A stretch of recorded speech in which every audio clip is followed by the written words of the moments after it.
Full value of consideration. Full value of consideration എന്ന് പറഞ്ഞാൽ നമ്മളൊരു അസറ്റ് ട്രാൻസ്ഫർ ചെയ്യുമ്പോൾ നമുക്ക് കിട്ടുന്ന പൈസക്കാണ് ഫുൾ വാല്യൂ ഓഫ് കൺസിഡറേഷൻ എന്ന് പറയാം. നിങ്ങൾക്ക് മനസ്സിലാവുന്ന ഭാഷയിൽ പറഞ്ഞാൽ നമ്മൾ നമ്മുടെ അസറ്റ് വിൽക്കുമ്പോൾ കിട്ടുന്ന പൈസ, സെയിൽ ചെയ്യുമ്പോൾ കിട്ടുന്ന പൈസ. സോ എന്തുകൊണ്ടാണ് ഈ സെയിൽ എന്നുള്ള വേർഡ് നമ്മൾ യൂസ് ചെയ്യാത്തത്? ബിക്കോസ് ട്രാൻസ്ഫറിനകത്ത് വെറും സെയിൽ മാത്രമല്ല, നമ്മൾ ഓൾറെഡി പറഞ്ഞു ഇതൊക്കെ പെടും. സെയിൽ, എക്സ്ചേഞ്ച്, റിലിംഗ്വിഷ്മെൻറ്റ് ഇങ്ങനെ പറയുന്ന എല്ലാം നമ്മൾ ട്രാൻസ്ഫറിനകത്ത് പെടും. അതുകൊണ്ടാണ് ഇവിടെ സെയിൽ വാല്യൂ എന്ന് നമ്മൾ സ്പെസിഫൈ ചെയ്ത് പറയാത്തത്. സോ ട്രാൻസ്ഫർ ചെയ്യുമ്പോൾ കിട്ടുന്ന പ്രൈസിനെയാണ് നമ്മൾ എന്ത് പറയുക? ഫുൾ വാല്യൂ കൺസിഡറേഷൻ എന്ന് വിളിക്കുക. ആ ഫുൾ വാല്യൂ കൺസിഡറേഷന് സെയിലുമായി റിലേറ്റ് ചെയ്തിട്ടുള്ള എല്ലാ എക്സ്പെൻസുകളും നമ്മൾ ലെസ് ചെയ്യുമ്പോൾ നമുക്ക് കിട്ടുന്നത് എന്താ? Net consideration. ഓൾറെഡി പറഞ്ഞതാണ്. സോ അതാണ് ഈ ഫസ്റ്റിൽ ഇവിടെ എഴുതി വെച്ചിരിക്കുന്നത്. സോ അത് വായിക്കാം. അതിനുശേഷം വരുന്നത് ഇവിടെ നമ്മളോടത്ത് പറഞ്ഞിരിക്കുന്നത് എന്താണെന്ന് വെച്ചാൽ, നമ്മൾ ഓൾറെഡി ഒരു അസറ്റ് സെയിൽ ചെയ്യാൻ എഗ്രി ചെയ്തിരിക്കുന്ന വാല്യൂ 1 lakhന് ആ അസറ്റ് വിൽക്കാമെന്നാണ്. പിന്നെ നമ്മൾ അതിനേക്കാളും കുറഞ്ഞ പ്രൈസൊക്കെയാണ് ഇത് കിട്ടിയതെങ്കിലും നമ്മൾ ആ ഒറിജിനലി എഗ്രി ചെയ്ത വാല്യൂ ആയിരിക്കും നമ്മുടെ ഫുൾ വാല്യൂ കൺസിഡറേഷൻ എന്ന് എഴുതിയത് കാണാം. ഓക്കെ, അങ്ങനെയുള്ള കുറച്ച് പോയിന്റ്സ് ഇതിൽ കാണാം. സോ അതൊന്നും ഞാൻ ഡിസ്കസ് ചെയ്യുന്നില്ല. ഈ ഒരു സംഭവം മാത്രം പഠിക്കാം. അതുകൂടാതെ നമുക്ക് പ്രോബ്ലം ചെയ്യാൻ ഈ 2 ഐറ്റംസ് ആവശ്യമുണ്ട്. സോ ഇതിൻ്റെയും കൂടി എക്സ്പ്ലനേഷൻ ഇപ്പോൾ പറയാം. ഓക്കെ, ഇതിൽ ആദ്യത്തെ എന്താ പറഞ്ഞതെന്ന് വെച്ചാൽ, ചില കേസിൽ ക്വസ്റ്റ്യനിൽ ചില കേസിൽ നമുക്ക് കൺസിഡറേഷൻ എത്രയാണ്, അത് FVC എന്ന് എഴുതുവാണ്. ഫുൾ വാല്യൂ, അതായത് വിറ്റ പൈസ എത്രയാണെന്ന് നമുക്ക് ശരിക്കും അങ്ങോട്ട് പറയാൻ പറ്റില്ല. ഓക്കെ, നമുക്ക് ശരിക്കും അസർട്ടൈൻ ചെയ്യാൻ പറ്റില്ല, അല്ലെങ്കിൽ നമുക്ക് എന്താണ് cannot be determined. ഈ കേസിൽ നമ്മൾ ഫുൾ വാല്യൂ ഓഫ് കൺസിഡറേഷൻ എന്താ എടുക്കുക എന്ന് വെച്ചാൽ, ഇപ്പം നമ്മുടെ അസറ്റ് ട്രാൻസ്ഫർ ചെയ്തത് ജൂൺ 2021 ആണെങ്കിൽ, ഓക്കെ, ജൂൺ 2021 ഏതെങ്കിലും ഒരു ഡേറ്റ് ഇട്ടോ ഫസ്റ്റ്, ഇതിനാണ് നമ്മളുടെ ആ അസറ്റ് ട്രാൻസ്ഫർ ചെയ്തതെങ്കിൽ നമുക്കതിൻ്റെ വാല്യൂ ശരിക്കും അങ്ങോട്ട് അസർട്ടൈൻ ചെയ്യാൻ പറ്റുന്നില്ല, എത്ര പൈസക്കാണ് ട്രാൻസ്ഫർ ചെയ്തതെന്ന്. ഇപ്പോൾ ഫുൾ വാല്യൂ കൺസിഡറേഷൻ എന്തായിരിക്കും എന്ന് വെച്ചാൽ, ജൂൺ 1, 2021 അതിൻ്റെ ആ പർട്ടിക്കുലർ അസറ്റ് ഉണ്ടാവുമല്ലോ, അതിൻ്റെ ഫെയർ മാർക്കറ്റ് വാല്യൂ, അതിൻ്റെ മാർക്കറ്റിലെ വാല്യൂ എത്രയാണോ അതായിരിക്കും അതിൻ്റെ ഫുൾ വാല്യൂ ഓഫ് കൺസിഡറേഷൻ, അല്ലെങ്കിൽ അതിൻ്റെ ട്രാൻസ്ഫർ ചെയ്യുമ്പോൾ അതിന് കിട്ടിയിരിക്കുന്ന പ്രൈസ്. ഓക്കെ, സോ അത് ഓർമ്മിച്ച് വെക്കുക. അതാണ് ഇവിടെ എഴുതിയിരിക്കുന്നത്. സെക്ഷൻ നമ്പർ 50D ആണിത്. ഓക്കെ, ഇത് consideration on the transfer of capital asset transfer ചെയ്യുമ്പോഴുള്ള കൺസിഡറേഷൻ പൈസ. നമുക്ക് മനസ്സിലാവുന്നില്ലെങ്കിൽ, കണ്ടുപിടിക്കാൻ പറ്റുന്നില്ലെങ്കിൽ, ഇറ്റ്സ് നോട്ട് അസർട്ടൈനബിൾ അല്ലെങ്കിൽ കനോട്ട് ബി ഡിറ്റർമിൻഡ് ആണെങ്കിൽ നമ്മൾ എന്തെടുക്കണം? Fair market value of the asset on the date of ട്രാൻസ്ഫറിൻ്റെ ഡേറ്റിനുള്ള ആ അസറ്റിൻ്റെ മാർക്കറ്റ് വാല്യൂ ആയിരിക്കും നമ്മുടെ എന്ത് deem to be the full value of consideration. Okay, section number 50D. ഇനി പറയേണ്ടത് section number 50C. Section number 50C text ബുക്കിൽ ചില പോയിന്റ്സ് അതിൽ എഴുതിയിട്ടില്ല, ഞാൻ അതും കൂടെ ചേർത്ത് പറയുന്നു. Okay, section number 50C. ഇവിടെ നമ്മൾ സംസാരിക്കുന്നത് ഫുൾ വാല്യൂ ഓഫ് കൺസിഡറേഷനെ പറ്റി തന്നെയാണ്. എന്തിൻ്റെ ഫുൾ വാല്യൂ കൺസിഡറേഷൻ എന്നറിയാവോ? ലാൻഡ് അല്ലെങ്കിൽ ബിൽഡിങ്, അല്ലെങ്കിൽ ലാൻഡ് ആൻഡ് ബിൽഡിങ്, ഇത് ട്രാൻസ്ഫർ ചെയ്യുമ്പം ഫുൾ വാല്യൂ കൺസിഡറേഷൻ എത്ര എടുക്കണം എന്നാണ് ഈ 50C പറയുന്നത്. ഓക്കെ, സോ 50C എന്താ പറയുന്നതെന്ന് വെച്ചാൽ, നിങ്ങളുടെ ഈ 50C അപ്ലിക്കബിൾ ആയിട്ടുള്ള ഈ ലാൻഡ് ബിൽഡിങ്ങിൻ്റെ ഒക്കെ കേസിൽ നിങ്ങൾക്ക് ക്വസ്റ്റ്യനിൽ സ്റ്റാമ്പ് ഡ്യൂട്ടി വാല്യൂ തരും. പിന്നെ നിങ്ങൾക്ക് വിറ്റിട്ടുള്ള ആ പൈസയും ഉണ്ടാവും അല്ലേ, അതായത് ആക്ച്വൽ സെയിലിന് കിട്ടിയ പൈസ, ആക്ച്വൽ സെയിൽ കൺസിഡറേഷൻ എന്ന് എഴുതുവാണ്, ആക്ച്വൽ സെയിൽ പ്രൈസ്, അതും ക്വസ്റ്റ്യനിൽ തന്നിട്ടുണ്ടാവും. ഇത് രണ്ടും തമ്മിൽ നിങ്ങൾ കമ്പയർ ചെയ്തിട്ടാണ് നിങ്ങൾ എന്ത് തീരുമാനിക്കുക? അതിൻ്റെ ഫുൾ വാല്യൂ ഓഫ് കൺസിഡറേഷൻ എത്രയാണെന്ന് തീരുമാനിക്കുക. Okay, full value of consideration എന്ന് പറഞ്ഞാൽ നമുക്കറിയാം ഇത് ഇവിടെ എഴുതേണ്ട പൈസ. ഓക്കെ, ഈ ഫുൾ വാല്യൂ ഓഫ് കൺസിഡറേഷൻ എത്രയാണെന്ന് നമ്മൾ തീരുമാനിക്കുക. Stamp duty value, actual sale, വിറ്റിട്ട് എത്രയാണോ പൈസ കിട്ടുന്നത് അതും തമ്മിൽ കമ്പയർ ചെയ്തിട്ടാണ്. സോ കമ്പാരിസൺ ഇങ്ങനെയാണ് സെക്ഷൻ 50Cയിൽ പറയുന്നത്. ഈ ഒരു പോയിൻ്റാണ് ടെക്സ്റ്റ് ബുക്കിൽ മിസ്സിങ്. ഓക്കെ, സോ അതില്ലാണ്ട് അതെങ്ങനെയാണ് പറയാമെന്ന് വെച്ചിട്ട് ഞാൻ അതും കൂടെ ചേർത്ത് പറയുകയാണ്. ഇഫ് സ്റ്റാമ്പ് ഡ്യൂട്ടി വാല്യൂ കുറവാ അല്ലെങ്കിൽ സെയിം ആണെങ്കിൽ എന്ത് 110% ഓഫ് സെയിൽ കൺസിഡറേഷൻ, ജസ്റ്റ് കേൾക്കുക മനസ്സിലായിക്കോളും. ഓക്കെ, യെസ് ആണെങ്കിൽ full value consideration actual sale consideration ആയിരിക്കും, നോ ആണെങ്കിൽ full value consideration stamp duty value ആയിരിക്കും. എൻ്റെ അമ്മയെ എന്താ പറഞ്ഞത്? സി, ഇവിടെ ശ്രദ്ധിച്ചോ, എക്സാമ്പിൾ ത്രൂ ശ്രദ്ധിച്ചോ, ഞാനിവിടെ എഴുതുവാണ്. എക്സാമ്പിൾ, ഒരു ലാൻഡിൻ്റെ സ്റ്റാമ്പ് ഡ്യൂട്ടി വാല്യൂ 100 ആണെന്ന് വെച്ചോ, 100. ഓക്കെ, അതിൻ്റെ ആക്ച്വൽ സെയിൽ പ്രൈസ്. ഓക്കെ, ഞാൻ എസ് സെയിൽ വാല്യൂ എന്ന് എഴുതട്ടെ, എസ് വി എന്ന് എഴുതുവാണ്. ആക്ച്വലി വിറ്റിട്ട് കിട്ടിയ പൈസ 92 ആണെന്ന് വെച്ചോ, 92. ഓക്കെ, സോ ഇവിടെ സെയിൽ പ്രൈസ് കുറവാണ്, സ്റ്റാമ്പ് ഡ്യൂട്ടി വാല്യൂ ആണ് കൂടുതൽ. സ്റ്റാമ്പ് ഡ്യൂട്ടി വാല്യൂ ആണ് കൂടുതൽ. ഇങ്ങനെ ഒരു കേസ് വരുമ്പോൾ നിങ്ങൾ എന്ത് ചെയ്യണം എന്ന് വെച്ചാൽ ഈ സെയിൽ കൺസിഡറേഷൻ്റെ 110% കാണാം. ഓക്കെ, 110% രണ്ട് രീതിയിൽ കാണാൻ പറ്റും. ഒന്ന് 92 ഇൻറ്റു 92ൻ്റെ 10% കാണാം, ദാറ്റ് ഇസ് 9.2. എന്നിട്ട് ഇതിനെ ആഡ് ചെയ്യുക, 92 പ്ലസ് 9.2 ദാറ്റ് ഇസ് 101.2. അല്ലെങ്കിൽ നേരിട്ടിട്ട് 92 ഇൻറ്റു 110/100 ദാറ്റ് ഇസ് 100.2. നിങ്ങൾക്ക് ഇഷ്ടമുള്ള വേയിൽ കാണാൻ പറ്റും. സോ യൂസ്, ഓക്കെ, ഏത് വേണമെങ്കിലും യൂസ് ചെയ്യാം. സോ 101.2 കിട്ടും. എന്നിട്ട് ഇവിടെ 101.2 ഇടാം. സോ കമ്പാരിസൺ എന്താ? S T V less than or equal to 110% of this one. ഇതാണോ നോക്കുക? യെസ്, ലെസ് ആണ് അല്ലേ? ഇതല്ലേ ലെസ്, എസ് ടി വി അല്ലേ ലെസ് ഇതിനേക്കാൾ, അപ്പോൾ ലെസ് ആണ്. അപ്പം യെസ് ആണെങ്കിൽ ഫുൾ വാല്യൂ കൺസിഡറേഷൻ എന്താ എടുക്കേണ്ടത്? Actual sale consideration. സോ ഈ കേസിൽ full value consideration is equal to എത്രയാണ് നമ്മുടെ ആക്ച്വൽ സെയിൽ കൺസിഡറേഷൻ? 101.2 അല്ല, എത്ര? 92. സോ ഇവിടെ ഫുൾ വാല്യൂ കൺസിഡറേഷൻ എത്ര എടുക്കേണ്ടത്? 92. That is sale consideration. Okay, so ഇങ്ങനെ ഒരു കേസ് വരികയാണെങ്കിൽ എസ് ഡി വി സെയിൽസ് വാല്യൂവിനേക്കാളും കുറവാന്ന് കണ്ടാൽ, എത്ര കുറവ് എന്ന് നോക്കുന്നതിനേക്കാളും മുന്നേ ഈ സെയിൽ വാല്യൂ കൺസിഡറേഷൻ്റെ 110% കാണുക. എന്നിട്ട് കമ്പയർ ചെയ്യുക ഇവർ രണ്ടാളും തമ്മിൽ.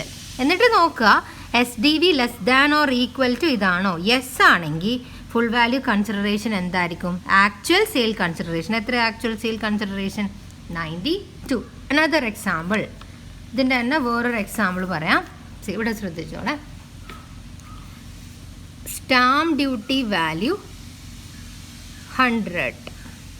Okay, sales value 90. Okay, so ഇവിടെയും സ്റ്റാമ്പ് ഡ്യൂട്ടി വാല്യൂ കുറവാണെങ്കിൽ എന്ത് ചെയ്യണം? 90ൻ്റെ ഇതിൻ്റെ 110% കാണാം. 110% കണ്ടാൽ 99 കിട്ടും. ഇനി ഈ 99ഉം ഇതും തമ്മിൽ കമ്പയർ ചെയ്യാം. എന്താ നോക്കണ്ടേ? S T V less than or equal to 99. S D V less than or equal to 99 ആണോ? നോ ആണ് ആൻസർ. നോ. സോ നോ ആണെങ്കിൽ ഫുൾ വാല്യൂ കൺസിഡറേഷൻ എന്താ എടുക്കേണ്ടത്? S D V. സോ ഈ കേസിൽ full value consideration is equal to 100. Okay, ഇനി വേറൊരു case നമുക്ക് നോക്കാം. ഇവിടെ എഴുതുവാണേ, എസ് ഡി വി 100 ആണ്, സെയിൽസ് വാല്യൂ 101. ഓക്കെ, ഇവിടെ ഏതാ കുറവ്? ഇതാണ് കുറവ്. ഓക്കെ, ഇങ്ങനെയുള്ള കേസിൽ വീണ്ടും നിങ്ങൾ 110 കാണണ്ട. ഓൾറെഡി എസ് ഡി വി തന്നെയാണ് ഇവിടെ ലെസ് ദാൻ എമൗണ്ട് വരുന്നത് അല്ലേ? ലെസ് എസ് ഡി വി അല്ലേ? അപ്പോൾ ഈ കേസിൽ എന്തായിരിക്കും നമ്മുടെ full value of consideration? 101. C, ഇവിടെ ലെസ് ദാൻ ആണ് വരുന്നത്, S D V less than ആണ്. ഇവിടെ 110 കാണേണ്ട കാര്യമില്ല. കാണാണ്ട് തന്നെ എന്താണ് കുറവ്? എസ് ഡി വി ആ കുറവ്, സ്റ്റാമ്പ് ഡ്യൂട്ടി വാല്യൂ കുറവ്. അപ്പം നമ്മുടെ ഇതിൽ യെസ് ആണ് answer. So full value consideration എന്താ? Actual sale consideration, that is full value consideration 101. Okay, so ഇതാണ് നിങ്ങളുടെ സെക്ഷൻ നമ്പർ 50C. ബട്ട് ഈ പോയിന്റ് ഒന്നും ടെക്സ്റ്റ് ബുക്കിൽ കണ്ടില്ല. ഈ പോയിന്റ് എന്താ കൊടുക്കാനെന്ന് എനിക്ക് അറിഞ്ഞൂടാ. സോ ഞാൻ ഈ ടെക്സ്റ്റ് ബുക്കിൽ എന്താ പറയുന്നതെന്നറിയോ? If actual sale consideration is less than S D V എന്ന് മാത്രമേ തന്നിട്ടുള്ളൂ. അതായത് ഈ 110ൻ്റെ ഒന്നും കാര്യം അവരൊന്നും എവിടെയും പറയുന്നില്ല. പിന്നെ ഓർമ്മിക്കണം, ഈ section 50C applicable to land, building അല്ലെങ്കിൽ രണ്ടിൻ്റെയും ട്രാൻസ്ഫർ റിലേറ്റ് ചെയ്തതാണ്. സോ എന്താ ഇവിടെ കണ്ടുപിടിക്കുന്നത്? Full value of consideration. So അതാണ് നിങ്ങളുടെ ഈ ഒരു പാർട്ടിൽ എഴുതിയിരിക്കുന്നത്. ഓക്കെ, സോ ഇത് ഞാൻ വിടുവാണ്. കമ്പ്യൂട്ടേഷൻ നമ്മൾ ഓൾറെഡി ഞാൻ എക്സ്പ്ലെയിൻ ചെയ്തു. നമ്മൾ 2 പ്രോബ്ലം ചെയ്തു. ഇൻഡെക്സേഷനെ പറ്റി നമ്മൾ പറഞ്ഞു. എവിടെയൊക്കെയാണ് ഇൻഡെക്സേഷൻ വേണ്ടാത്തതെന്ന് നമ്മൾ സംസാരിച്ചു. ഇതാണ് നിങ്ങളുടെ ഇൻഡെക്സേഷൻ്റെ ചാർട്ട്. ഓക്കെ, ഇൻഡെക്സേഷനെ പറ്റി പറയുവാണെങ്കിൽ ഇൻഡെക്സേഷൻ ഓൾറെഡി പറഞ്ഞതാണ്. ഇൻഡെക്സേഷൻ്റെ ഡീറ്റെയിൽസ് അല്ലെങ്കിൽ ഡാറ്റ നമുക്ക് 2001 to 2002 ഈ ഒരു ഇയർ മുതലാണ് ഇൻഡെക്സേഷൻ്റെ ഈ ടേബിൾ നമുക്ക് അവൈലബിൾ ആയിട്ടുള്ളത് എന്നുള്ള കാര്യവും നിങ്ങൾ ഓർമ്മിക്കണം. ഇതിനേക്കാളും മുന്നേ ഉള്ള ഇൻഡെക്സേഷൻ്റെ ടേബിൾ നമ്മളെ കയ്യിലില്ല. സോ ഇവിടെ സ്റ്റാർട്ട് ചെയ്യുന്നത് ഈ ഒരു ഇയറിലാണ്. നമുക്ക് അങ്ങോട്ട് ആവശ്യം വരും. സോ ഇതാണ് ഇവിടെ. ഓക്കെ, ഇനി നമുക്ക് സംസാരിക്കേണ്ടത്, ഇനി നമുക്ക് എടുക്കേണ്ട topic cost of acquisition. Okay, important ആണ്. കണക്ക് ചെയ്യുമ്പം വളരെ പ്രധാനമുള്ള ഒരു ടോപ്പിക്കാണ്. എല്ലാം ഇമ്പോർട്ടൻ്റ് ആണ്. ബട്ട് നമുക്ക് ചില കേസിൽ നമുക്ക് കോസ്റ്റ് ഓഫ് അക്യൂസിഷൻ നിങ്ങൾ വിചാരിക്കുന്ന ഒരു എമൗണ്ട് ആയിരിക്കില്ല എടുക്കേണ്ടി വരിക. സോ അതിനെ പറ്റിയാണ്. എന്താ ഈ കോസ്റ്റ് ഓഫ് അക്യൂസിഷൻ? വാങ്ങിക്കുന്ന പൈസ, അസറ്റ് വാങ്ങിക്കുന്ന പൈസ. ഇതെവിടെയാണ് നിങ്ങൾക്കിതെവിടെയാണ് ആവശ്യം? നമ്മൾ ഈ ടാക്സിൽ നമുക്കിതെവിടെയാണ് ആവശ്യം? നമ്മൾ കമ്പ്യൂട്ടേഷൻ ചെയ്യുമ്പോൾ നമുക്കിത് ഇവിടുന്ന് ലെസ് ചെയ്യണം. ഷോർട്ട് ടേം ആണെങ്കിൽ, ലോങ് ടേം ആണെങ്കിൽ ഇതിനെ ഇൻഡെക്സ് ചെയ്തിട്ട് ഇവിടുന്ന് ലെസ് ചെയ്യണം. സോ നമുക്ക് ഇവിടെയാണ് ഈ സാധനം ആവശ്യം. കോസ്റ്റ് ഓഫ് അക്യൂസിഷൻ എന്ന് പറഞ്ഞാൽ ഇത് ഈ നമ്മൾ ട്രാൻസ്ഫർ ചെയ്യുന്ന അസറ്റ് വാങ്ങിച്ച പൈസ. ഓക്കെ അല്ലേ? സോ ഈ കോസ്റ്റ് ഓഫ് അക്യൂസിഷനിൽ പറയുമ്പോൾ ഞാൻ നിങ്ങൾക്ക് ജസ്റ്റ് ഒരു എക്സാമ്പിൾ ഇവിടെ പറയാം. നമ്മൾ സെക്ഷൻ നമ്പർ 47 ഇവിടെ എടുത്തിട്ടില്ല എന്ന് വെച്ചാൽ അതിൽ വരുന്നത് transfer not treated as transfer ആണ്. ഇതൊക്കെ ട്രാൻസ്ഫറാണ്, പക്ഷേ ഇതൊന്നും ട്രാൻസ്ഫർ അല്ല. ഞാൻ എക്സാമ്പിൾ പറയാം, ശ്രദ്ധിച്ചോളെ. ഒരു മിസ്റ്റർ എക്സ് ഗിഫ്റ്റായിട്ട്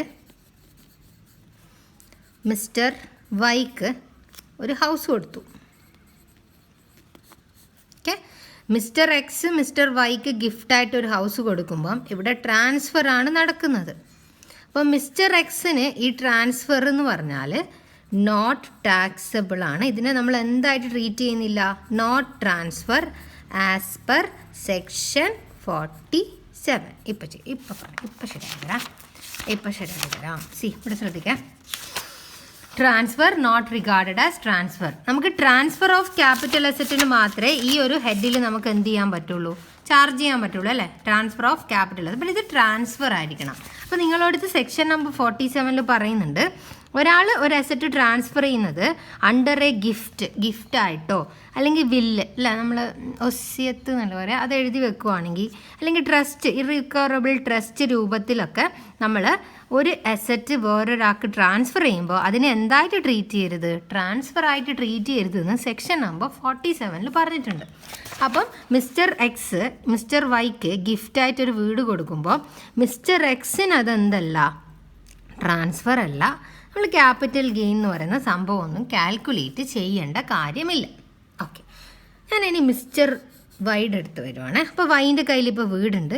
വൈ കുറച്ചത് ഉപയോഗിച്ച് യൂസ് ചെയ്തിട്ട് വൈ അത് വിൽക്കാൻ പോവുകയാണ് മിസ്റ്റർ സെഡിന്. സോ വൈ വിൽക്കാൻ പോവുകയാണെന്ന് സെയിലാണ്. സെയിൽ എന്താണ്? ട്രാൻസ്ഫർ ആണ്. Transfer of capital asset. House capital asset ആണോ? ആണ്. സോ ട്രാൻസ്ഫർ ചെയ്യാൻ പോവുകയാണ് ഹൗസ്. ഈ കേസിൽ ഇതിനെ എന്തായിട്ട് ട്രീറ്റ് ചെയ്യും? ട്രാൻസ്ഫർ ആയിട്ട് ട്രീറ്റ് ചെയ്യും. ഓക്കെ, ഗിഫ്റ്റിലാണോ? അല്ല. വില്ലാണോ? അല്ല. ഹീസ് ട്രാൻസ്ഫറിങ് ഫോർ മണി അല്ലേ? അപ്പോൾ ഇവിടെ ഫുൾ വാല്യൂ കൺസിഡറേഷൻ വേണം. അത് മിസ്റ്റർ എക്സ് മിസ്റ്റർ വൈക്ക് വിറ്റാ കൊടുക്കുന്ന പൈസയാണ്. അത് കിട്ടും. അതിൽ എന്തെങ്കിലും സെയിൽ എക്സ്പെൻസ് ഒക്കെ ഉണ്ടെങ്കിൽ നിങ്ങൾ മൈനസ് ചെയ്തിട്ട് നിങ്ങൾക്ക് നെറ്റ് കൺസിഡറേഷൻ കിട്ടും. അതിൽ നിന്ന് നിങ്ങൾ ജസ്റ്റ് എക്സാമ്പിൾ ഷോർട്ട് ടേം ആണെന്ന് വിചാരിച്ചു, കോസ്റ്റ് ഓഫ് അക്വിസിഷൻ നിങ്ങൾ മൈനസ് ചെയ്യണം. മിസ്റ്റർ വൈക്ക് ഈ ഹൗസ് പൈസ ഇല്ലാണ്ടാ കിട്ടിയ, ഗിഫ്റ്റായിട്ടാണ് കിട്ടിയ. മിസ്റ്റർ വൈൻ്റെ അടുത്ത് കോസ്റ്റ് ഓഫ് അക്വിസിഷൻ ഉണ്ടാ? പർച്ചേസ് പ്രൈസ് ഉണ്ടാ? ഇല്ലല്ലോ. ഇപ്പം നിങ്ങൾക്കൊരാളൊരു ഗിഫ്റ്റ് തരുമ്പം നിങ്ങൾക്കത് ഫ്രീ ആയിട്ടാണ് കിട്ടുന്നതല്ല. അപ്പോൾ മിസ്റ്റർ വൈക്ക് ഈ ഹൗസ് ഫ്രീ ആയിട്ടാണ് കിട്ടുക. അപ്പോൾ ഇവിടെ കോസ്റ്റ് ഓഫ് അക്വിസിഷൻ ഇവിടെ എന്താ?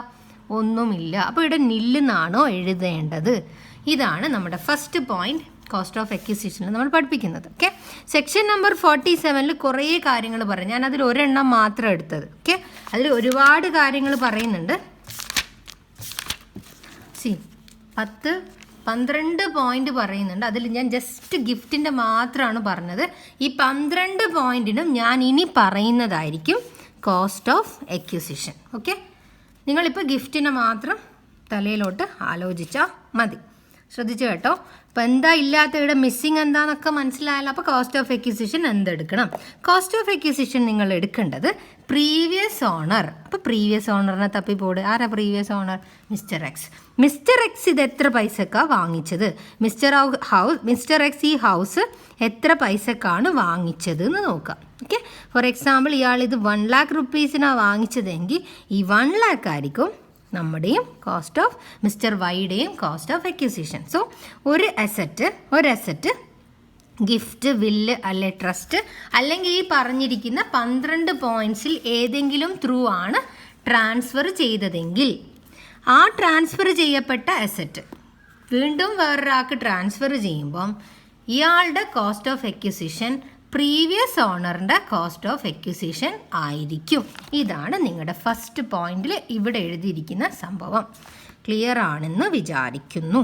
ഓക്കെ, സോ എന്നിട്ട് ഇതും കൂടെ ലെസ് ചെയ്തിട്ട് കോസ്റ്റ് ഓഫ് ഇമ്പ്രൂവ്മെൻ്റ് ഇല്ല എന്ന് വെച്ചോ ഈ പൈസ ആയിരിക്കും നമ്മുടെ. ഓക്കെ, ഇനി ഇൻഡെക്സേഷൻ വരിക എന്ന് വെച്ചോ. ലോങ് ടേം ആണെങ്കിൽ ഇവിടെ ഇൻഡെക്സേഷൻ വരും. ഇൻഡെക്സേഷൻ വരുമ്പോൾ നിങ്ങൾക്കറിയാം കോസ്റ്റ് ഓഫ് എക്വിസിഷൻ. അപ്പോൾ ഈ കേസിലാണെങ്കിൽ പ്രീവിയസ് ഓണറിലെ കോസ്റ്റ് ഓഫ് എക്വിസിഷനാണ് എടുക്കുക. അപ്പോൾ 1 lakh ഇൻറ്റു മേലെ ഇൻഡെക്സേഷൻ മീൻസ് ട്രാൻസ്ഫർ ചെയ്ത ഡേറ്റ്. അപ്പോൾ നമ്മുടെ ഇയർ 301 വരെ അല്ലേ. നമ്മുടെ ഇൻഡെക്സേഷൻ്റെ ഇയർ എന്ന് പറയുന്നത് 2021. അതിന് എത്രയാ റേറ്റ്? 301. ബൈ ഹാർട്ട് പഠിച്ചേക്കണേ. ഡിവൈഡഡ് ബൈ ഇവിടെ എന്തെടുക്കണം എന്നുള്ളത്, ഇവിടെ ഈ പ്രീവിയസ് ഓണർ ഏത് ഇയറിലാണോ ഈ അസറ്റ് വാങ്ങിച്ചത് ആ പീരീഡിൻ്റെ ഇൻഡെക്സേഷൻ എടുക്കണം ഇവിടെ. ഇപ്പോൾ മിസ്റ്റർ എക്സ് വാങ്ങിച്ചത് ഇത് 1/4/2002 2003 എഴുതാം. 2003 ഇത് ട്രാൻസ്ഫർ ചെയ്തിരിക്കുന്ന ഇയർ 1/4/2016 ആണെങ്കിൽ നിങ്ങൾ ഇവിടെ ഒരു ഇവിടെ എന്താ വേണ്ട? Indexation date. ഏത് ഡേറ്റിൻ്റെ ഇൻഡെക്സേഷനാണ് വേണ്ടത്? ഡേറ്റ് ഓഫ് പർച്ചേസ് അല്ലെ ഡേറ്റ് ഓഫ് എക്വിസിഷൻ. അത് നിങ്ങൾ ഏതെടുക്കണം? പ്രീവിയസ് ഓണർ എപ്പോഴാണോ വാങ്ങിച്ചത് അതപ്പോൾ 2003-4 അല്ല 2003-4. അപ്പോൾ 2003-4 ഇൻഡെക്സേഷൻ 109 ആയിരിക്കണം ഇതിൻ്റെ അണ്ടറിൽ എഴുതുന്നത്. ഓക്കെ, ഈ ഇൻഡെക്സേഷൻ ഉള്ള കേസാണ് വന്നതെങ്കിൽ ഇങ്ങനെ വേണം ചെയ്യാൻ. അല്ലാണ്ട് ഈ ഡേറ്റ് എടുക്കാൻ പാടില്ല. മിസ്റ്റർ എക്സ് മിസ്റ്റർ വൈക്ക് ട്രാൻസ്ഫർ ചെയ്ത ആ ഡേറ്റ് എടുക്കാൻ പാടില്ല. ഇതാണ് നിങ്ങളുടെ ഫസ്റ്റ് പോയിന്റ്. ടെക്സ്റ്റ് ബുക്കിൽ അതാണ് ഇവിടെ എഴുതിയിരിക്കുന്നത് പോയിന്റ്. പിന്നെ ആ 12 പോയിന്റ് ഇവിടെയുണ്ട്. അത് നമ്മൾ ഇപ്പോൾ പഠിക്കുന്നില്ല. സോ കുറേ തിയറി പഠിച്ച പോലെ നിങ്ങൾക്കൊരു ഫീൽ ഉണ്ട്. ഞാനിവിടെ ഈ ഒരു എക്സാമ്പിൾ വെച്ചിട്ട് ഈ ഗിഫ്റ്റിൻ്റെ മാത്രം കാര്യം വെച്ചിട്ട് പറഞ്ഞു അതേപോലത്തെ 12 കേസസ് ഉണ്ടെന്ന് മനസ്സിലാക്കുക. സോ അത് നിങ്ങൾക്ക് ഗിഫ്റ്റാണ് പ്രോബ്ലം ബേസിൽ ചോദിക്കും. ഇപ്പോൾ നിങ്ങളുടെ ഈ ബേസ് ഇയർ പഠിപ്പിച്ചു. ബേസ് ഇയർ എന്താ ഞാൻ പഠിപ്പിച്ചത്? ഇവിടെ ബേസ് ഇയർ എടുക്കുമ്പോൾ ആരുടെ ഇയർ ഓഫ് എക്വിസിഷൻ എടുക്കണം? നമ്മുടെ പ്രീവിയസ് ഓണർ എപ്പോഴാണോ വാങ്ങിയത് എടുക്കണം എന്ന് പറഞ്ഞു. പക്ഷേ ഇവിടെ ടെക്സ്റ്റ് ബുക്കിൽ ഇല്ലെങ്കിലും പറയട്ടെ, ഈ ഒരു സംഭവം ഉണ്ടല്ലോ, ഇവിടെ പ്രീവിയസ് ഓണറിൻ്റെ ഈ ഇയറിൻ്റെ ബേസിലുള്ള ഇൻഡെക്സേഷൻ എടുക്കണം എന്നുള്ളത് ഒരു പ്രധാനപ്പെട്ട കേസ് ഉണ്ടായി. ഇതാ മഞ്ജുള ജേഷ എന്ന് പറഞ്ഞ ഇതും പിന്നെ നമ്മുടെ ടാക്സ് അതോറിറ്റീസും തമ്മിലുള്ള ഒരു കേസ് ഉണ്ട്. അതിൻ്റെ ബേസിലാണ് ഇതെടുക്കണമെന്ന് പറയുന്നത്. ഓക്കെ, ആൻഡ് ഇതാണ് മോർ ബെനിഫിറ്റ് ഓൾസോ. ഓക്കെ, ഏത് SSC ആയിക്കോട്ടെ ഏറ്റവും ബെനിഫിറ്റ് ആയിട്ടുള്ളത് ഇവിടെ പ്രീവിയസ് ഓണറിൻ്റെ ഇൻഡെക്സേഷൻ എടുക്കുമ്പോഴാണ് ഇവിടെ ഏറ്റവും ബെനിഫിറ്റ്. ഓക്കെ, ബിക്കോസ് ഈ ഇൻഡെക്സേഷൻ കണ്ട ഇവിടെ ഇൻഡെക്സേഷൻ എടുത്ത് നോക്കുവാണെങ്കിൽ ഇൻഡെക്സേഷൻ ഇങ്ങനെ കൂടി വരിക ചെയ്യുന്നത്. ഓക്കെ, സോ ഡിനോമിനേറ്റർ കൂടുന്നതിനനുസരിച്ചിട്ട് ഇവിടെ കിട്ടുന്ന എമൗണ്ട് കുറയും അല്ലേ. സോ ഇവിടെ നമ്മൾ എപ്പോഴും ബേസ് താഴെയുള്ള ഈ ഒരു സാധനം നമ്മൾ കുറഞ്ഞാൽ നമ്മുടെ ഇവിടെ കിട്ടുന്ന എമൗണ്ട് കൂടും. ഇവിടെ കിട്ടുന്ന എമൗണ്ട് കൂടുകയാണെങ്കിൽ നമ്മൾ ലെസ് ചെയ്യുന്ന എമൗണ്ട് ബെനിഫിറ്റ് കൂടും. എനിവേ ഒന്നും കിട്ടുന്നില്ലെങ്കിൽ പോട്ട് ഇവിടെ എടുക്കേണ്ടത് പ്രീവിയസ് ഇയറിൻ്റെ ആണ്. നിങ്ങളെ ടെക്സ്റ്റ് ബുക്ക് ഫോളോ ചെയ്യുന്നതും ഇവിടെ എഴുതിയിരിക്കുന്നതും പ്രീവിയസ് ഓണറിൻ്റെ എടുക്കണം എന്നാണ് പറയുന്നത്. ഇത് എടുക്കാൻ തുടങ്ങിയത് ഈ മഞ്ജുള ജേഷയുടെ കേസിൻ്റെ വിധി വന്നതിന് ശേഷമാണ്. But legally as per income tax ആക്ടിൽ ഇപ്പോൾ എഴുതിയിരിക്കുന്നത് ഇവിടെ എടുക്കേണ്ടത് കറണ്ട് ഇയറിൽ ഈ ട്രാൻസ്ഫർ നടന്നിട്ടില്ലേ, എപ്പോഴാണ് ഇയാൾക്ക് മിസ്റ്റർ വൈക്ക് ഈ പർട്ടിക്കുലർ അസറ്റ് ആദ്യം കിട്ടിയത്, അതായത് 16-17 ആയി വരിക. ഈ 16-17 ഇൻഡെക്സേഷൻ ഇവിടെ എടുക്കണം എന്നാണ് ലീഗലി റൂള്. ബട്ട് മഞ്ജുള ഈ ഒരു കേസിൻ്റെ ബേസിലാണ് ഇവിടെ എന്തെടുക്കുന്നത്, പ്രീവിയസ് ഓണറിൻ്റെ ഈ ഒരു സംഭവം ഇവിടെ എടുക്കുന്നത്. ഓക്കെ, സോ ടെക്സ്റ്റ് ബുക്ക് ഇതായിരിക്കും ഫോളോ ചെയ്യുന്നുണ്ട്. ഇത് ഫോളോ ചെയ്യുന്നതാണ് SSCക്ക് ബെനിഫിഷ്യൽ.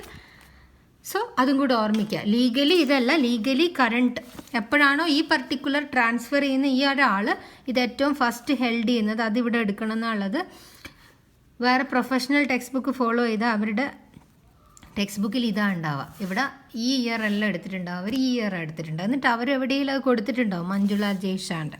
സോ ഏത് മെത്തേഡ് ഫോളോ ചെയ്താലും തെറ്റില്ല, ബട്ട് മോർ ബെനിഫിഷ്യൽ ഇതാണ്. ഓക്കെ, മനസ്സിലായിട്ടുണ്ടാവുമെന്ന് വിചാരിക്കുന്നു. ബാക്കി നമ്മൾ കണക്ക് ചെയ്യുമ്പോൾ നോക്കാം. ഇനി next point, when the cost of previous owner is not known. അതായത് സെയിം കേസ് ഇവിടെ എഴുതുവാണ്, അതെല്ലാം കൂടി മിസ്റ്റർ വൈ മിസ്റ്റർ സെഡ്, ഇയാൾക്ക് ഗിഫ്റ്റ് കൊടുത്ത് ഇയാളത് ഇവക്ക് ട്രാൻസ്ഫർ ചെയ്യുന്നു. സോ മിസ്റ്റർ വൈൻ്റെ ട്രാൻസ്ഫർ ചെയ്യുമ്പോൾ ഉള്ളതാണ് നമ്മൾ കാൽക്കുലേറ്റ് ചെയ്യേണ്ടത്. ഓക്കെ, സോ കാൽക്കുലേറ്റ് ചെയ്യുമ്പം നമുക്കിവിടെ ഫുൾ വാല്യൂ കൺസിഡറേഷൻ കിട്ടും ട്രാൻസ്ഫർ ചെയ്യുന്ന, പിന്നെ ഇവിടെ നെറ്റ് കൺസിഡറേഷൻ, ഇതിൽ നിന്ന് നമ്മൾ കോസ്റ്റ് ഓഫ് എക്വിസിഷൻ ലെസ് ചെയ്യണം. അപ്പോൾ നേരത്തെ കേസിൽ ഞാനിവിടെ 1 lakh എന്ന് പറഞ്ഞു, ബട്ട് നമ്മൾ പറയുന്നത് ഇവിടെ അറിയുന്നില്ല, ഇയാൾക്കും എങ്ങനെയോ കിട്ടിയതാണെന്ന് വിചാരിച്ചോ.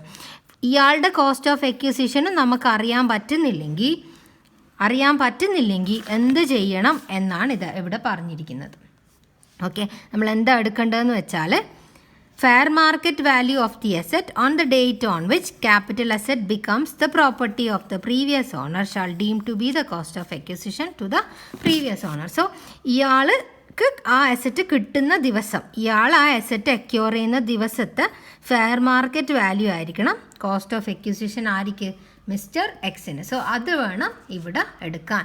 ഇഫ് ഇയാൾ എത്ര പൈസക്കാണ് വാങ്ങിച്ചത് എന്ന് അറിയാൻ പറ്റുന്നില്ലെങ്കിൽ, പ്രീവിയസ് ഓണർ ഈ അസറ്റ് എത്ര പൈസക്കാണ് അക്യൂർ ചെയ്തതെന്ന് അറിയാൻ പറ്റുന്നില്ലെങ്കിൽ, ഈ പ്രീവിയസ് ഓണർ എപ്പോഴാണോ ഈ അസറ്റ് അക്യൂർ ചെയ്തത് ആ ദിവസത്തെ ഫെയർ മാർക്കറ്റ് വാല്യൂ എടുക്കുക, അതായിരിക്കും മിസ്റ്റർ എക്സ്, അതായത് പ്രീവിയസ് ഓണറുടെ കോസ്റ്റ് ഓഫ് എക്വിസിഷൻ. അത് വേണം ഇവിടെ എടുക്കാൻ, അതാണ് ഇവിടെ എഴുതി ഇരിക്കുന്നത്.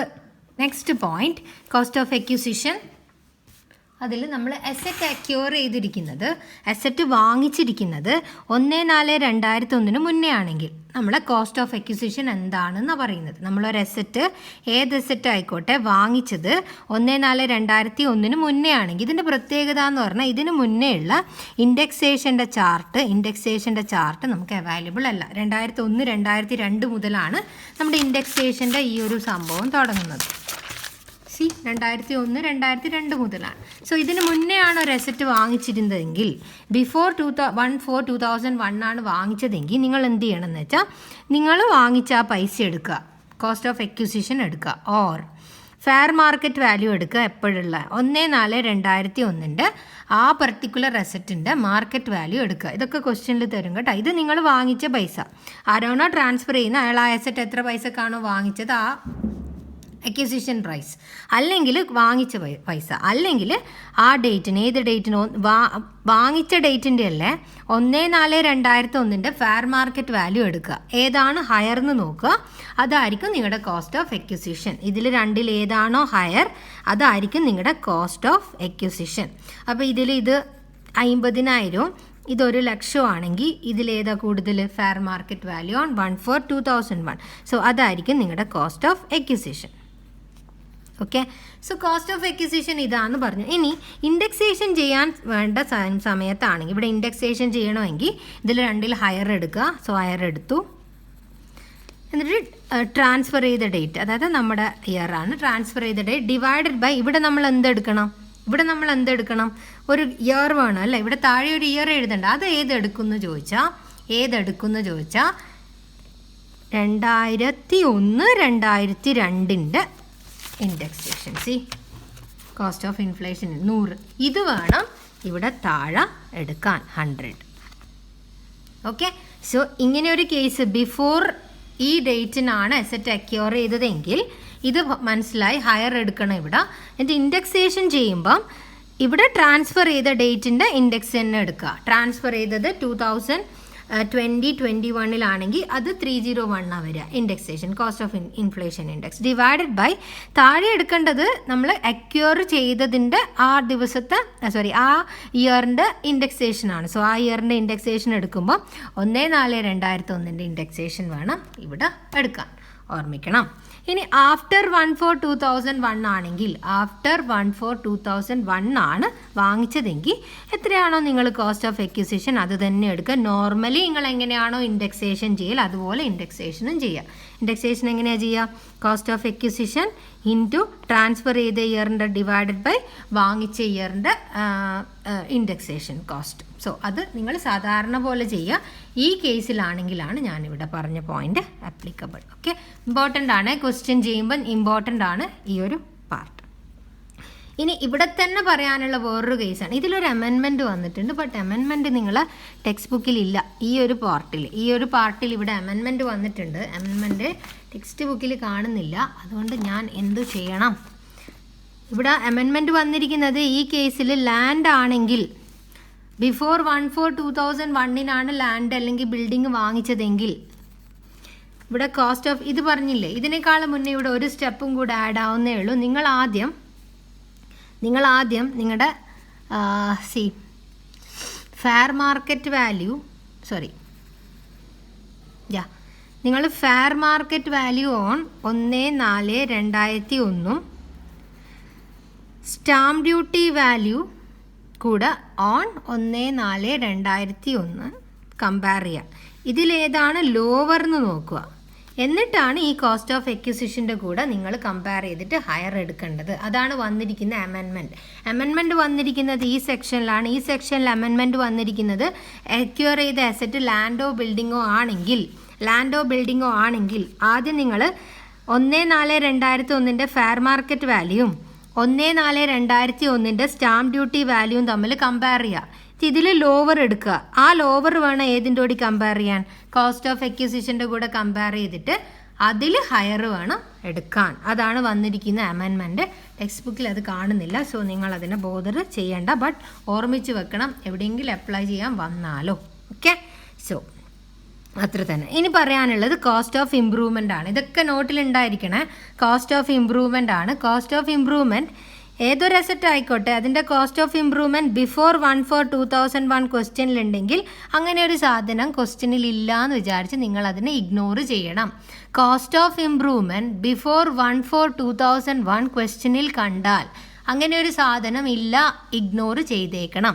ആഫ്റ്റർ 1/4/2001 കോസ്റ്റ് ഓഫ് ഇംപ്രൂവ്മെൻ്റ് ആണെങ്കിൽ കൺസിഡർ ചെയ്യണം. എങ്ങനെ കൺസിഡർ ചെയ്യണം? കോസ്റ്റ് ഓഫ് ഇംപ്രൂവ്മെൻറ്റ് എത്ര അത് എടുക്കണം. ഇനി ഇൻഡെക്സ് ചെയ്യണമെങ്കിലോ കോസ്റ്റ് ഓഫ് ഇംപ്രൂവ്മെൻറ്റ് എത്രയാണെന്ന് നോക്കുക. ട്രാൻസ്ഫർ ചെയ്ത ഡേറ്റിൻ്റെ ഇൻഡെക്സേഷൻ ഇവിടെ എഴുതുക.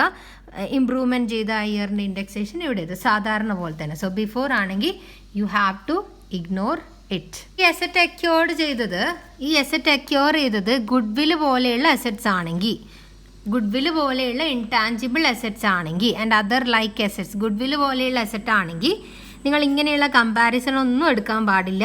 നിങ്ങൾ എന്തെടുക്കണം? കോസ്റ്റ് ഓഫ് എക്വിസിഷൻ തന്നെ. ഇവിടെ ഇത് തന്നെ ഈ ഒരു സ്റ്റെപ്പ് മാത്രം എടുത്താൽ മതി. അവിടെ നിങ്ങൾ എന്ത് ചെയ്യേണ്ട? ബിഫോർ ആഫ്റ്റർ എന്നുള്ളതൊന്നും കൺസിഡർ ചെയ്യേണ്ട. അവർക്ക് ആകെ ഒരേ ഒരു സാധനമേ ഉള്ളൂ, കോസ്റ്റ് ഓഫ് എക്വിസിഷൻ മാത്രം. സോ അതേ എടുക്കണ്ടോ. അതിനിങ്ങനെ ഫെയർ മാർക്കറ്റ് വാല്യൂവിനോടൊന്നും കമ്പാരിസൺ വരില്ല. എപ്പോഴാണെങ്കിൽ നിങ്ങളുടെ ആക്ച്വൽ കോസ്റ്റ് മീൻസ് ഈ അസറ്റ് ഗുഡ്വിൽ അല്ലെങ്കിൽ അതർ ലൈക്ക് അസറ്റ്സ് ആണെങ്കിൽ ഇവിടെ എഴുതി തരാം. ഗുഡ്വിൽ പോലെയുള്ള അസറ്റ്സ് ആണെങ്കിൽ ഞാൻ ഗുഡ്വിൽ നിന്ന് മാത്രമേ എഴുതുവാണ്. സോ നിങ്ങൾ ബിഫോർ ആയിക്കോട്ടെ ആഫ്റ്റർ ആയിക്കോട്ടെ നിങ്ങൾ എന്ത് തന്നെ എടുക്കുക?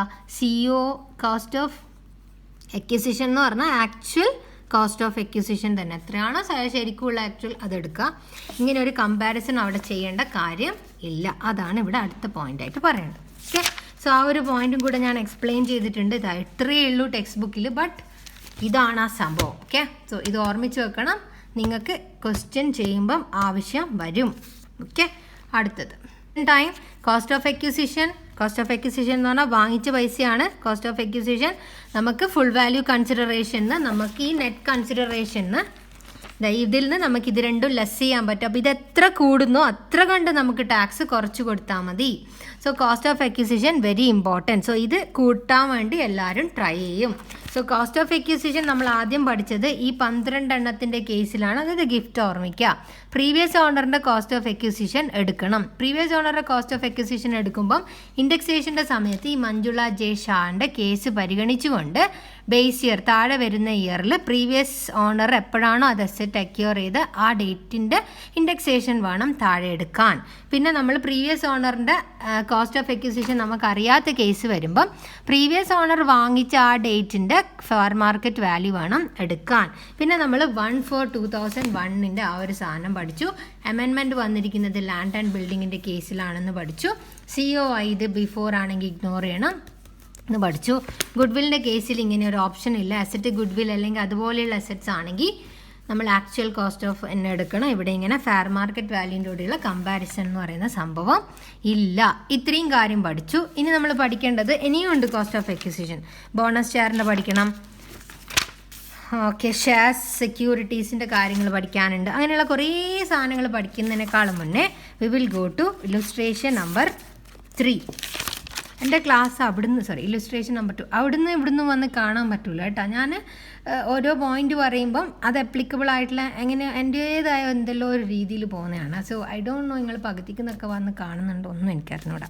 മിസ്റ്റർ ജോൺ മനസ്സിലാവുന്നുണ്ട് ഞാൻ വിചാരിക്കുന്നത്. ഇതുവരെ ആരും ഒന്നും പറയാത്തത് കൊണ്ട് ഞാൻ തന്നെ അങ്ങോട്ട് ഊഹിക്കുകയാണ്. നിങ്ങൾക്കെല്ലാം മനസ്സിലായി, നിങ്ങളെല്ലാം സൂപ്പറാണ്. ഓക്കെ, പറഞ്ഞാൽ സന്തോഷം.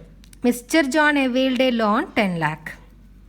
ലോൺ എടുത്തു പോലും 83-84 ഡേറ്റ് ഓർമ്മിക്കണം. നമ്മൾ ഏതോ ഒരു ഡേറ്റ് പഠിച്ചതിന് 2001 മുന്നേ എന്നുള്ളതൊക്കെ ഓർമ്മിക്കാം. And spend for the construction of house. അപ്പോൾ ഹൗസ് എപ്പോൾ കൺസ്ട്രക്ട് ചെയ്തത് നമ്മൾ ഇത് മുതൽ തുടങ്ങിയിട്ടുണ്ട്.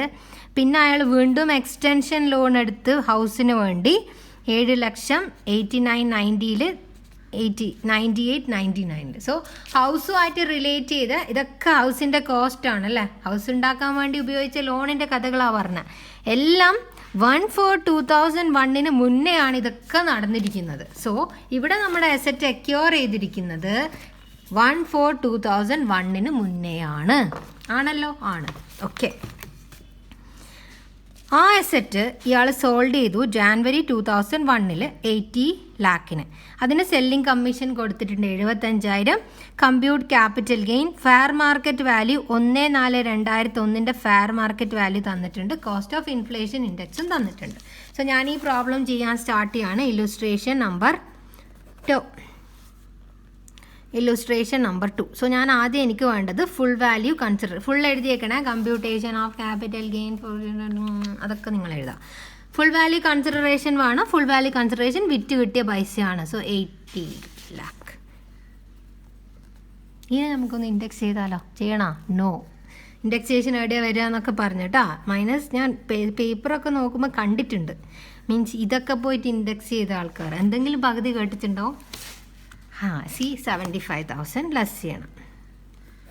ഇത് രണ്ടും ലെസ് ചെയ്ത് കിട്ടുന്നതിനെ ഞാൻ എന്ത് വിളിക്കും? നെറ്റ് കൺസിഡറേഷൻ എന്ന് വിളിക്കും. സോ 79,25,000 കിട്ടും. ഇതിൽ നിന്ന് കോസ്റ്റ് ഓഫ് എക്വിസിഷൻ മൈനസ് ചെയ്യണം. അപ്പം ഞാൻ നോക്കി ഇൻഡെക്സേഷൻ ഇത് ലോങ് ടേം ആണോ? ആണ്. സോ ഇത് വിറ്റിരിക്കുന്നത് ഇത്രയുണ്ട്. സോ ലോങ് ടേം ആണ്. സോ ഇൻഡെക്സേഷൻ വേണം. So indexed cost of acquisition എന്ന് എഴുതി. അപ്പോൾ കോസ്റ്റ് ഓഫ് എക്വിസിഷൻ എത്രയാണെന്ന് അറിയണം. ആ സമയത്ത് എനിക്ക് മനസ്സിലായി അസറ്റ് അക്യൂർ ചെയ്തിരിക്കുന്നത് ബിഫോർ 1/4/2001 ആണ്. അപ്പോൾ ഞാൻ കോസ്റ്റ് ഓഫ് എക്വിസിഷൻ എടുത്ത് 10 lakh plus 7 lakh plus 3 lakh. അപ്പോൾ 20 lakh അല്ല. ഇതും കൂടി ആഡ് ചെയ്താൽ കോസ്റ്റ് ഓഫ് എക്വിസിഷൻ വരുന്നത് 20 lakh ആണ്. ഫെയർ മാർക്കറ്റ് വാല്യൂ ഓൺ 1/4/2001 ക്വസ്റ്റ്യനിൽ തന്നിട്ടുണ്ട് 30 lakh. ഇതിലേതാണോ ഹയർ അത് എടുക്കണം എന്ന് പഠിച്ചു. അപ്പോൾ ഇതിലേതാ ഹയർ? അപ്പോൾ 30 lakh എടുക്കണം എന്ന് പഠിച്ചു. സോ എൻ്റെ കോസ്റ്റ് ഓഫ് എക്വിസിഷൻ എത്രയാണെന്ന് മനസ്സിലായി? 30 lakh. സോ ഞാനിവിടെ എഴുതി 30 lakh. ഇനി അതിന് ഇൻഡെക്സ് ചെയ്യണോ? ചെയ്യണം. ബിക്കോസ് ലോങ് ടേം ആണ്. ഇൻഡെക്സ് ചെയ്യുമ്പം മുകളിൽ ഏത് വരണം? ട്രാൻസ്ഫർ ചെയ്ത ഡേറ്റിൻ്റെ ഇൻഡെക്സ് വരണം. അപ്പോൾ ട്രാൻസ്ഫർ ചെയ്തത് 2021 അപ്പം ഇത് വരുന്നത് 2021 അല്ലേ. ഏപ്രിൽ മുതൽ മാർച്ച് വരെയാണ്. അപ്പോൾ 2021 എത്രയാണ് നമുക്കറിയാം? 301 ഡിവൈഡഡ് ബൈ ഏതിൻ്റെ എടുക്കണം എന്നാണ് പഠിപ്പിച്ചു തന്നത്? 1/4/2001 എടുക്കണം. സോ 1/4/2001 എത്രയാണ്? 100. സോ 100. ഇത് ഇൻഡെക്സ് ചെയ്ത് കഴിഞ്ഞാൽ നിങ്ങൾക്ക് എത്ര കിട്ടും? 90 1,30,000 കിട്ടും. സോ ഇത് ലെസ് ചെയ്ത് കഴിഞ്ഞാൽ ഇവിടെ ലോങ് ടേം ക്യാപിറ്റൽ ലോസാണ് വരുന്നത്. ഇതല്ലേ കൂടുതൽ. So long term capital loss വരും 11,05,000. ക്ലിയർ ആണെന്ന് വിചാരിക്കുന്നു. ഇപ്പം നമ്മൾ ഈ ഒരു മെത്തേഡ് ഇത് നമ്മളിവിടെ പഠിച്ച് അത് നമ്മൾ അപ്ലൈ ചെയ്തിട്ട് ഒരു പ്രോബ്ലം ചെയ്തു. ഓക്കെ അല്ലേ? സോ ഇവിടെ ശ്രദ്ധിക്കണം, ഇവിടെ ഇതാണ് എടുക്കേണ്ടത്. ഓക്കെ, ബിക്കോസ് ഇത് മുതലുള്ള ഡീറ്റെയിൽസേ നമ്മളെ കയ്യിൽ അവൈലബിൾ ഉള്ളൂ. അപ്പോൾ നമ്മൾ ഇല്ലുസ്ട്രേഷൻ നമ്പർ 2 ചെയ്തു. ഇനി നമുക്ക് നെക്സ്റ്റ് പറയേണ്ടത് ഇതൊക്കെയാണ്. സോ അതൊക്കെ ഞാൻ നെക്സ്റ്റ് വീഡിയോയിൽ കവർ ചെയ്യും. വീഡിയോൻ്റെ എണ്ണം കൂടും, ബട്ട് കുറച്ചായിട്ട് ഞാൻ അങ്ങനെ എടുക്കും. ഓക്കെ.